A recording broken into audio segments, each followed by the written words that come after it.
आता घेऊयात बातम्यांचा वेगवान आढावा, बघूयात महाफास्ट 50 बातम्या।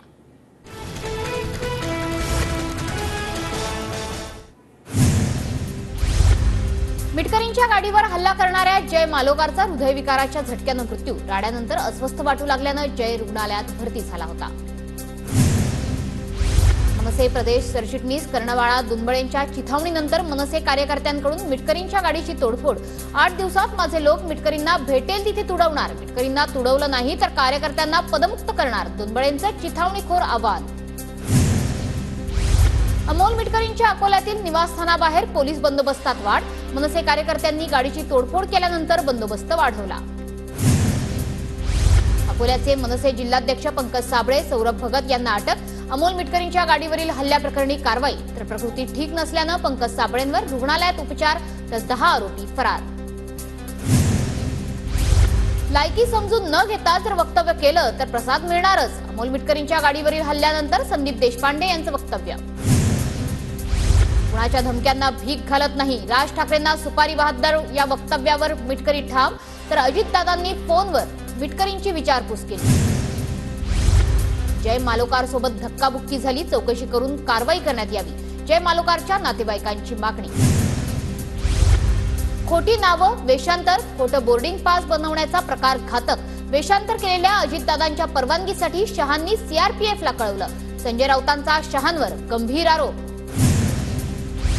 बारामतीचे नवे विष्णुदास, अजितदादांना राऊतांचा टोला, तर विष्णूचे 13वे अवतार दिल्लीत, राऊतांची टीका। फडणवीस आणि अजित पवारांच्या मुंबईतील निवासस्थानाबाहेर आज मराठा ठोक क्रांती मोर्चाचं आंदोलन। रमेश केरे पाटलांच्या नेतृत्वात सकाळी 11:30 वाजता आंदोलन। मराठा आरक्षणासंदर्भात भूमिका स्पष्ट करण्याची मागणी। ठाकरे गट आणि मनसेत झालेल्या राड्यानंतर वरळीत बॅनरबाजी। ठाकरे गटाच्या बॅनरवर मनसे नेत्यांचा सुपारीबाज असा उल्लेख, तर बॅनर विरोधात मनसेची पोलीस ठाण्यात धाव। राज्याचे नवनियुक्त राज्यपाल सीपी राधाकृष्णन यांचा आज शपथविधी, संध्याकाळी 6:30 वाजता राजभवनातल्या दरबार हॉलमध्ये शपथविधी होणार। यशश्री शिंदे हत्या प्रकरणातील आरोपीला आज कोर्टात हजर केलं जाणार। आरोपी दाऊद शेखला सकाळच्या सत्रातच कोर्टात हजर केलं जाणार। पूजा खेडकर यांना केंद्र शासनाच्या कर्मचारी प्रशिक्षण विभागाकडून कारणे दाखवा नोटीस, 2 ऑगस्टपर्यंत लेखी खुलासा करण्याचे आदेश। पूजा खेडकरांच्या अटकपूर्व जामीन अर्जावर आज सुनावणी, विशेष सरकारी वकिलांची नियुक्ती। पूजा खेडकर 8 दिवसांपासून नॉट रिचेबल असल्याची माहिती। जळगाव जिल्ह्यात जून आणि जुलै महिन्यात 61% पाऊस, तर गिरणा, अंजनी, भोकरबारी, बोरी आणि मद्याळ प्रकल्प भरण्यासाठी अद्यापही पावसाची अपेक्षा। यवतमाळमध्ये विमा कंपनीकडून शेतकऱ्यांची थट्टा, शेतीतील नुकसान 3 लाखांचं, मात्र भरपाई मिळाली 3 रुपये। शेतकऱ्यांची थट्टा थांबवून सरकारनं मदत करावी ही मागणी। बुलढाण्याच्या मलकापूर तालुक्यातील कापूस उत्पादक शेतकऱ्यांचे पैसे घेऊन व्यापारी फरार, शेकडो शेतकऱ्यांचे कोट्यावधी रुपये अडकले, शेतकऱ्यांची मलकापूर पोलीस ठाण्यात तक्रार। बुलढाण्याच्या खामगाव ते पिंपळगाव राजा रस्त्यावर ट्रकची दुचाकीला जोरदार धडक, एका शिक्षकाचा जागीच मृत्यू, एक शिक्षक गंभीर जखमी। रायगड जिल्ह्यातील इर्शाळवाडीच्या गृहप्रकल्प हस्तांतरणाला महिनाभराची प्रतीक्षा, घरांचं बांधकाम अंतिम टप्प्यात। वर्षभरापूर्वी इर्शाळवाडी दुर्घटनेत 84 जणांनी जीव गमावला होता। मध्य रेल्वे मार्गावर तांत्रिक कामासाठी मेगा ब्लॉक, नागपूर भुसावळ दरम्यान धावणाऱ्या 11 गाड्या रद्द, प्रवाशांना मनस्ताप। राज्यात खरीपाची 96% पेरणी पूर्ण, मका, सोयाबीन, उडदाचा उच्चांकी पेरा। राज्यात सर्वदूर झालेल्या पावसामुळे पेरणीचा टक्का वाढला। अतिवृष्टीमुळे राज्यातील सोयाबीन, कापूस आणि भाजीपाल्याला सर्वाधिक फटका, 127 तालुके बाधित, 1 लाख हेक्टर क्षेत्रावरती पाणी। पावसामुळे गोंदियामधल्या 4000 हेक्टरवरील शेती पिकांचं नुकसान, अर्जुनी, मोरगाव, गोंदिया, तिरोडा, देवरी या तालुक्यांना अतिवृष्टीचा सर्वाधिक फटका, बळीराजा अडचणीत। कोल्हापूरच्या इचलकरंजी शहरात पुन्हा पावसाला सुरुवात, पावसानं जोर धरल्यास कृष्णा पंचगंगा नदीच्या पाणी पातळीत वाढ होण्याची भीती, नागरिकांना सतर्कतेच्या सूचना। इचलकरंजीतील पंचगंगा नदीचं पाणी संथ गतीनं ओसरायला सुरुवात, नदीची पाणी पातळी 71.5 फुटांवर, अजूनही काही घरांमध्ये पाणी शिरलं। राधानगरी धरण क्षेत्रात पावसाचा जोर पुन्हा वाढला, धरणाचे 5 स्वयंचलित दरवाजे पुन्हा उघडले, धरणातून 10,000 क्युसेकने विसर्ग सुरू। कृष्णा नदीची पाणी पातळी कमी होत असली तरी सुद्धा पूरग्रस्तांनी घरी परतण्याची घाई करू नये. सांगली जिल्हा प्रशासनाचं नागरिकांना आवाहन. पाणी पातळीत घट असली तरी सुद्धा कोयनेतील वाढीव विसर्गानं भीती कायम. पुण्यात पुढचे 5 दिवस मुसळधार पावसाची शक्यता. हवामान विभागाचा अंदाज. पुणे जिल्ह्यात मध्य पूर्व भागात अद्यापही समाधानकारक पाऊस नाही. खडकवासला धरणातून आज पुन्हा 11,000 क्युसेक पाण्याचा विसर्ग सोडला जाणार. नदीकाठच्या लोकांना काळजी घेण्याचं आवाहन. तर धरण क्षेत्रात पावसाचा जोर पुन्हा वाढला. सिंहगड किल्ल्यावर जाणाऱ्या रस्त्यावर दरड कोसळली. सिंहगड किल्ला आठवडाभरासाठी पर्यटकांकरता बंद राहणार. दरड हटवण्याचं काम सुरू.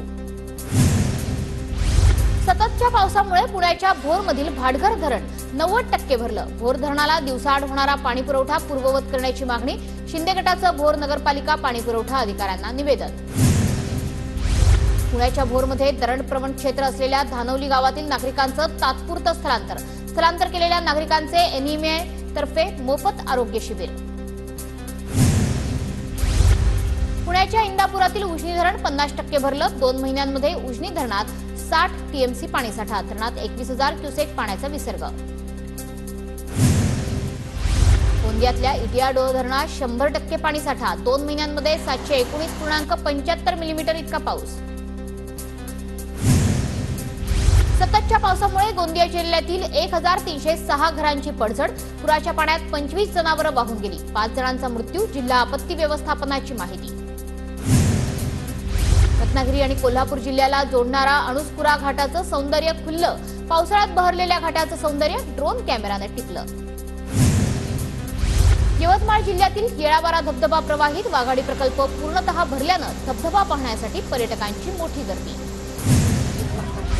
जालन्यातल्या भोकरदन तालुक्यातील म्हैसाघाट धबधबा सुद्धा ओसंडून वाहतोय. मनमोहक धबधब्याची पर्यटकांना भुरळ. मुंबईत पावसाळ्याच्या 2च महिन्यात 86% पावसाची नोंद. गुरुवारपासून पुढील 2 दिवस मुंबईसह ठाणे आणि पालघरमध्ये मुसळधार पावसाचा अंदाज. केईएम रुग्णालयाचं ऐतिहासिक अधिष्ठाता निवासस्थान पाडण्याचा पालिकेचा डाव. ठाकरे गटाकडून आंदोलनाचा इशारा. महालक्ष्मी रेसकोर्सवर सेंट्रल पार्क भूखंड ताब्यात आल्यानं महापालिकेकडून आराखड्याला सुरुवात. रेसकोर्सवर मोठं बांधकाम न करता पार्कची उभारणी करण्याचा निर्णय. शिव उड्डाणपूल आज रात्री 12 वाजल्यापासून बंद होणार. नोव्हेंबर 2024 पर्यंत हा पूल पाडून त्या जागी नवा पूल बांधण्यात येणार. अंधेरीच्या जोग उड्डाणपुलाच्या दुरुस्तीस एमएमआरडीएचा नकार. प्राधिकरणाचं पालिकेला पत्र. पुलाच्या दुरुस्तीची जबाबदारी सार्वजनिक बांधकाम विभागाची. एमएमआरडीएच्या पत्रात उल्लेख. म्हाडाला अद्याप 38,000 गिरणी कामगारांच्या कागदपत्रांची प्रतीक्षा. आतापर्यंत 1,12,000 कामगारांची कागदपत्र सादर. तर 98,000 गिरणी कामगार पात्र. मुंबईतल्या बेकायदा फेरीवाल्यांना रोखण्यासाठी बीएमसीचा नवा तोडगा. मुंबईतल्या 20 जागा बेकायदा फेरीवाला मुक्त करण्यात येणार. नवी मुंबई कृषी उत्पन्न बाजार समितीत टोमॅटोची आवक वाढली. दरात घसरण. टोमॅटो 30 ते 40 रुपये प्रति किलो.